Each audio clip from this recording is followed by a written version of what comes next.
Senhor Jesus. Amém. Queridos, vamos começar o nosso culto de quarta-feira, né? Daqui a pouco vai chegar mais pessoas, inclusive a pregadora da noite, que é a Olinete. Mas nós vamos começar aqui já. Eu vou estar lendo aqui alguns versículos do livro do profeta Abacuque. Quantos conhecem aqui o profeta Abacuque? Quem já leu sobre ele na Bíblia? Levanta a mão aí. Poucas pessoas, né? Então, mas tem um profeta na Bíblia chamado Abacuque, né? Então o nome dele é Abacuque. Esse profeta, ele viveu 600 anos antes de Jesus nascer. E ele profetizou para o reino de Judá. E um tempo em que o povo de Deus estava se desviando da presença de Deus. Então olha só, aqui no capítulo 1, no versículo 1 em diante, diz assim: o peso que viu o profeta Abacuque. E o profeta Abacuque, ele ora assim: até quando, Senhor, clamarei eu, e tu não me escutarás? Gritar-te-ei violência, e não salvarás? Por que razão me mostras a iniquidade, e me fazes ver a opressão? Pois que a destruição e a violência estão diante de mim, havendo também quem suscite a contenda e o litígio. Por esta causa a lei se afrouxa, e o juízo nunca se manifesta, porque o ímpio cerca o justo, e o juízo se manifesta torcido. Vede entre os gentios e olhai, e maravilhai-vos e admirai-vos, porque realizarei em vossos dias uma obra que vós não crereis quando for contada. Então o profeta Abacuque, ele começa o seu diálogo com Deus questionando a Deus: Deus, por que o mal está prevalecendo? Por que a corrupção está prevalecendo no meio do seu povo? Então o profeta Abacuque, ele estava indignado assim no seu coração, porque ele olhava para a vida do povo de Deus, ele via corrupção, imoralidade. A justiça favorecia os poderosos e desfavorecia os pobres. A justiça favorecia o ímpio e desfavorecia o justo. Sabe quando a justiça não funciona, ou só funciona em favor de alguns que têm dinheiro, que têm posses? Parece que essa realidade que ele está falando parece um pouco a realidade que a gente conhece, né, no nosso país. Parece que o que ele está falando aqui tem muito a ver com o que a gente está vivendo hoje. E de certa forma tem uma certa conexão, porque aqui ele está falando com Deus sobre o povo de Deus que estava longe da presença de Deus, se entregando a caminhos errados, andando em caminhos errados, se corrompendo por causa do mal, por causa do mundo, da influência do mundo, se voltando à idolatria, adorando a deuses pagãos. Havia injustiça social, né? Aquele que tinha dinheiro oprimia quem não tinha dinheiro, e assim por diante. E Abacuque, ele estava sofrendo com isso. Ele olhava para essa situação e sofria, porque ele era justo. E eu quero dizer uma coisa para você: quando você que é justo vive no meio de um ambiente de corrupção, você sofre. Por que você sofre? Exatamente porque você é justo. Porque se você é justo, você sente no seu coração a mesma dor que está no coração de Deus, que é a dor de ver o mal prevalecendo, que é a dor de ver a injustiça prevalecendo sobre a justiça, que é a dor de ver a maldade prevalecendo sobre a bondade, que é a dor de ver o que é errado prevalecendo sobre o que é certo. Então Abacuque estava vivendo esse cenário, onde ele olhava para o povo e via o povo de Deus longe da presença de Deus, e ao mesmo tempo envolvido com a maldade do mundo. Mas Deus responde para ele. Deus disse que enviaria uma outra nação, os babilônios. Deus levantaria o rei de uma outra nação para castigar Israel por causa dos seus pecados. Olha só, Deus pega o rei de uma outra nação mais poderosa para tratar com o seu povo, porque o seu povo estava andando errado.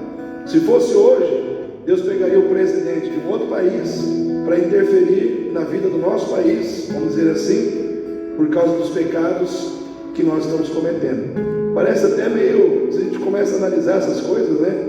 Deus pega um rei de uma nação para tratar com outra nação, Deus pega o governante de um país para tratar com outro país. Então, essa história, ela não é nova, essa história ela é antiga. Então, quando nós começamos a deixar o nosso coração se desvirtuar da vontade de Deus, Deus começa a tratar. Deus não fica passivo, Deus não fica inerte. Deus está vendo o mal, Deus está vendo a corrupção, Deus está vendo a maldade, Ele vai ficar quieto. Deus não fica, irmãos. É engano nosso achar que Deus vai ficar passivo e vai deixar as coisas acontecerem ao bel prazer. Não, Deus age. E nesse momento aqui, estou falando de Abacuque, nesse momento aqui Deus levanta a Babilônia, o rei da Babilônia, para agir contra o seu próprio povo, contra a nação de Israel, para que eles entrassem em cativeiro.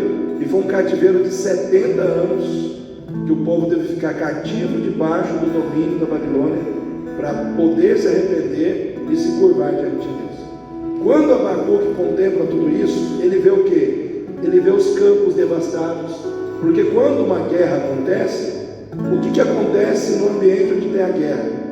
Os campos são devastados, as colheitas são destruídas, os animais são mortos, pessoas morrem, as árvores frutíferas não iam dar mais os seus frutos.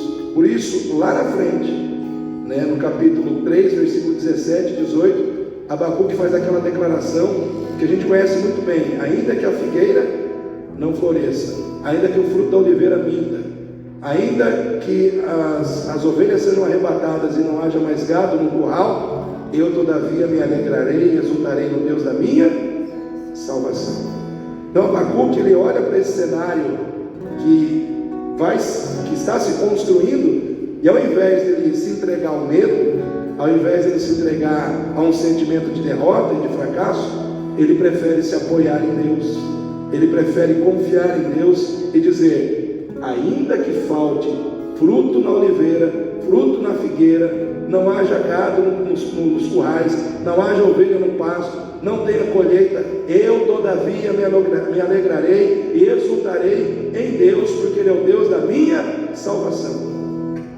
Em outras palavras, ele estava dizendo assim: o que determina a minha paz, a minha alegria, a minha segurança, não são as circunstâncias que me cercam, mas o Deus que governa as circunstâncias que me cercam. O Deus que governa as circunstâncias e que sempre trabalha em favor daqueles que nele esperam, ou daqueles que o servem. Por isso que a palavra de Deus diz, o profeta Isaías falando: desde a antiguidade não se ouviu, nem com olhos se viu, um Deus que trabalha por aqueles que nele esperam. Ouvido não ouviu, olhos não viram, um Deus que trabalha como nosso Deus por aqueles que nele esperam. Em quem você está esperando hoje? Quem está esperando em Deus? Então Ele vai trabalhar por você. Em meio às crises, em meio às situações difíceis, Deus está olhando para o que, irmãos? Para a postura do nosso coração, para o nosso compromisso com a verdade, para o nosso compromisso com a sua palavra. É isso que Ele está julgando, é isso que Ele está vendo. Então Deus executa juízos corretivos na terra. Será que hoje a igreja brasileira, cristã, precisa passar por um juízo corretivo de Deus? Será que hoje a maioria dos crentes está disperso, distante da vontade de Deus, se desviando dos caminhos de Deus? Será que hoje a maioria dos crentes está mais envolvida com o mundo, com os prazeres do mundo, com os propósitos do mundo, do que com os propósitos de Deus? Será que hoje, por exemplo, quando existe culto, as pessoas estão mais preocupadas em estar na igreja ou ficar em casa ou fazer qualquer outra coisa? Então, se eu fosse responder olhando para o culto de quarta-feira, eu já daria a resposta, né? Por quê? Porque nós estamos vendo bem pouca gente aqui, sim ou não? Né? Cadê o restante? Né? Cadê a maioria? Hoje está aqui a minoria, mas onde está a maioria? Será que todos que não estão aqui realmente não poderiam estar aqui? Ou simplesmente não estão aqui porque não quiseram estar? É claro que tem pessoas que, dentre esse número que eu estou citando, realmente não poderia, talvez gostaria, mas não poderia. Mas será que todos não poderiam? Né? Então essas questões a gente tem que parar para pensar. Aonde está o nosso coração? né? Aonde está firmada a nossa fé, aonde nós estamos nos apoiando, né? Então eu estou falando sobre esse texto porque esse texto foi o texto que eu fiz a reflexão hoje de manhã, né? O texto de Abacuque, né? É um texto que me chamou a atenção, foi o texto que Deus falou comigo hoje, né? E Abacuque só tem 3 capítulos, irmãos. É um livro que você senta, em 10 minutinhos você lê ele, ou menos de 10, 5 minutos você lê toda a carta de Abacuque. E ela se divide na oração de Abacuque, capítulo 1, onde Abacuque está indignado com Deus, por que está prevalecendo a violência, por que está prevalecendo a injustiça, por que está prevalecendo a imoralidade, por que está prevalecendo o mal e não o bem. Então, capítulo 1 fala da angústia do coração de Abacuque. Capítulo 2 fala de Deus falando a Abacuque que ele mandaria os caldeus. Não, Abacuque, fica tranquilo, você não está sabendo de nada, mas eu já estou cuidando dessa situação. Eu vou enviar os caldeus, a Babilônia vai exercer juízo sobre o meu povo. E aí Abacuque, ao contemplar tudo isso, aí entra o capítulo 3, que é uma oração de louvor a Deus, onde Abacuque vê a calamidade, mas acima da calamidade ele vê a grandiosidade da provisão, do cuidado e da misericórdia de Deus sobre a sua vida e sobre a vida daqueles que o buscam. Então, aqui eu fiz uma síntese, né, no livro de Abacuque para nós pensarmos nessa noite. Então eu quero que você fique em pé nesse